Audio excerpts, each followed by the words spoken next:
তো দেখো আমাদের দ্বিতীয় মজার খেলাটি হলো মৌলিক সংখ্যার খেলা। তো মৌলিক সংখ্যার খেলার জন্য আমাদের এখানে একটা ছক দিয়ে দিচ্ছে, ছকের ভিতর দিয়ে দিচ্ছে সাধারণ পার্থক্য 2, 4, 9, 10, 14, তারপর 20। এখানে তিনটি পদ তোমাদেরকে নির্ণয় করে দেখাইছে, প্রথম, দ্বিতীয়, তৃতীয় সংখ্যা।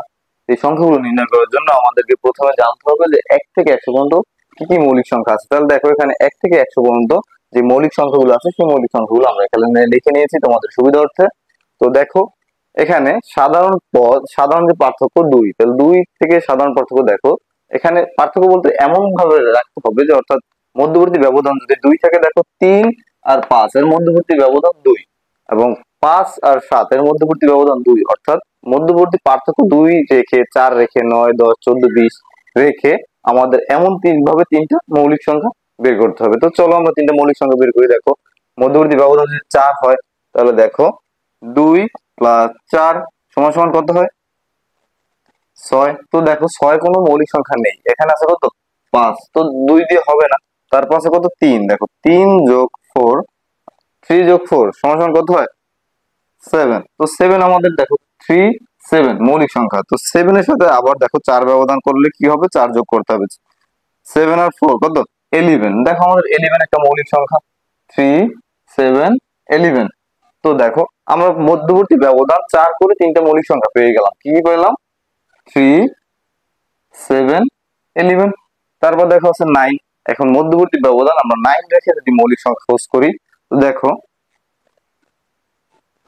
কিভাবে করা যায়? 2 এর সাথে যদি আমরা 9 যোগ করি, যোগ করলে কত হয়? 11। 11 একটা 2 মৌলিক সংখ্যা, 11 মৌলিক সংখ্যা আছে। তারপর দেখো 11 এর সাথে যদি 9 যোগ করি তাহলে কত হয়?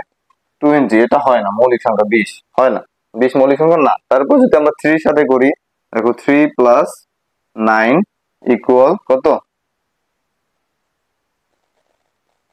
12। 12 কি কোনো মৌলিক সংখ্যা আছে? নাই। আছে? নাই। তাহলে দেখো আমাদের এখানে করতে হবে কি? দেখো 9 এর সাথে দেখো এই যে 2 আছে, প্রথম যে সংখ্যাটা, এই প্রথম সংখ্যাটার সাথে যদি আমরা 9 যোগ করি তাহলে 2 আমাদের একটা মৌলিক সংখ্যা। এর সাথে যদি আমরা 9 যোগ করি তাহলে হয় 11। দেখো দুইটা মৌলিক সংখ্যা আমরা পাইছি, কিন্তু 11 এর সাথে যখন 9 টা যোগ করব তখন আসে 20, কিন্তু 20 কোনো মৌলিক সংখ্যা নাই, এর ভিতরে নাই। তার মানে কি এখানে মৌলিক সংখ্যা দুইটার বেশি পাওয়া যায় না। দেখো আমাদের এখানে একটা শর্ত আছে, শর্তটা হলো এরকমের যে পরপর যদি আমরা যে মৌলিক সংখ্যাগুলো আছে, দেখো মৌলিক সংখ্যা শুধুমাত্র একটা সংখ্যায় জোড়, আর বাকিগুলো সব বিজোড়। তো মৌলিক সংখ্যার ভিতর দেখো একটা জোড় সংখ্যা 2 ছাড়া আর কোনো জোড় সংখ্যা নাই, সবই বিজোড় সংখ্যা। তো এখানে সব যদি বিজোড় সংখ্যা, একটা ব্যবধানও দেখতে পারো। দেখো এখানে মধ্যবর্তী যে পার্থক্য 3 আর 2, 3, ঠিক আছে? দেখো 3 আর 5 এর মধ্যবর্তী ব্যবধান কত? 2। আবার 5, 7 এর মধ্যবর্তী ব্যবধান কত? 2। এই দুইটা সংখ্যার মধ্যবর্তী ব্যবধান জোড়, বাকি যতগুলো সংখ্যা আছে এদের মধ্যবর্তী ব্যবধান তো বাকিগুলোর কি? দেখো এই যে 13, 11 এদের মধ্যবর্তী ব্যবধান তাও জোড়, 13, 17 তাদের মধ্যবর্তী তাও জোড়। অর্থাৎ এখানে যতগুলো সংখ্যা আছে, অর্থাৎ দুইটা বিজোড় সংখ্যা পরপর এদের থেকে যদি আমরা পার্থক্যটা করি, অর্থাৎ বিজোড় মৌলিক সংখ্যাদের ভিতরে যদি আমরা পার্থক্য করি, পার্থক্য সবসময় আসবে জোড় সংখ্যা। তাহলে এখানে আছে পার্থক্য 9, এই জন্য এই 9টা বিজোড় সংখ্যা। তো বিজোড় সংখ্যা দিয়ে পার্থক্য পরপর এতগুলো মৌলিক সংখ্যার ভিতরে পাওয়া যাবে না, কারণ মৌলিক সংখ্যার ভিতরে আমরা দেখতে পারতেছি যে মৌলিক সংখ্যার পার্থক্য যদি আমরা তৈরি করি, দেখো 97 বিয়োগ 89, এটা যদি আমরা বিয়োগ করি তাহলে এখানে পার্থক্য কত আসবে? এটা অর্থাৎ জোড় আসবে, পার্থক্য কি আসবে? জোড় আসবে। তাহলে এখানে যতগুলো মৌলিক সংখ্যা আছে সবগুলো পার্থক্য আসবে জোড়। এই জন্য এখানে 9 দিয়ে তিনটা পদ বের করা সম্ভব না, কারণ 9 এর পার্থক্য এটা হলো বিজোড়, কিন্তু আমাদের মৌলিক সংখ্যার যে পার্থক্য, মৌলিক সংখ্যার পার্থক্য কত? এই পার্থক্যটা সবসময় জোড় আসবে। তাহলে দেখো এখানে 10 এর ক্ষেত্রে কি হবে? দেখো 2 এর সাথে যদি 10 যোগ করি তাহলে হয় 12, কিন্তু 12 আমাদের কি মৌলিক সংখ্যা নাই। তাহলে 3 থেকে আমরা করব, 3 এর সাথে 10, 3 এর সাথে 10 যোগ করব, 10 যোগ করলে আসে কত?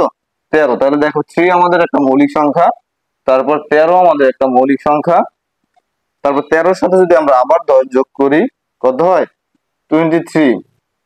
23 আমাদের একটা মৌলিক সংখ্যা। তাহলে দেখো আমাদের হয়ে গেল।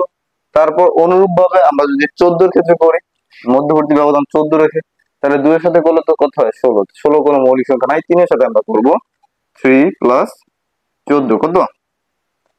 17। তাহলে দেখো 3 আমাদের মৌলিক সংখ্যা, 17, তাও মৌলিক সংখ্যা। তো 17 সাথে যদি আমরা আবার 14 যোগ করি কত হয় দেখো,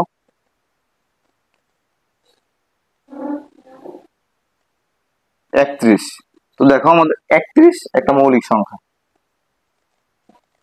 আবার যদি আমরা 20 এর ক্ষেত্রে করি তাহলে 20 এর ক্ষেত্রে তাও 2 দিয়ে করা যাবে না, 3 থেকে শুরু করতে হবে। 3 প্লাস 20 কত হবে, 23। দেখো 23 মৌলিক সংখ্যা আছে, আছে।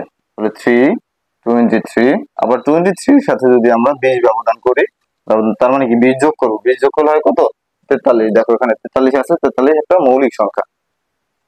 ঠিক আছে, তাহলে জিনিসটা খুবই সহজ। দেখো অর্থাৎ 9 এর ক্ষেত্রে আমাদের শুধু ডিফারেন্ট, কারণ আমরা জানি মৌলিক সংখ্যার পার্থক্য সবসময় জোড় হয়, শুধুমাত্র এই দুইটা এমনিতেই জোড় সংখ্যা, ওইটা বাদে বাকি যেগুলো আছে সমস্ত মৌলিক সংখ্যা যদি আমরা তাদের ভিতরে পার্থক্য করি সেগুলো সবসময় জোড় সংখ্যা আসবে। কিন্তু এখানে মৌলিক সংখ্যার যে ব্যবধানটা দিচ্ছে দেখো সবগুলো জোড়, কিন্তু এই একটা ব্যবধান দিচ্ছে বিজোড়, কিন্তু এটা বিজোড়টা দিয়ে হবে না, বিজোড়টা দিয়ে একাধিক করা যায় না।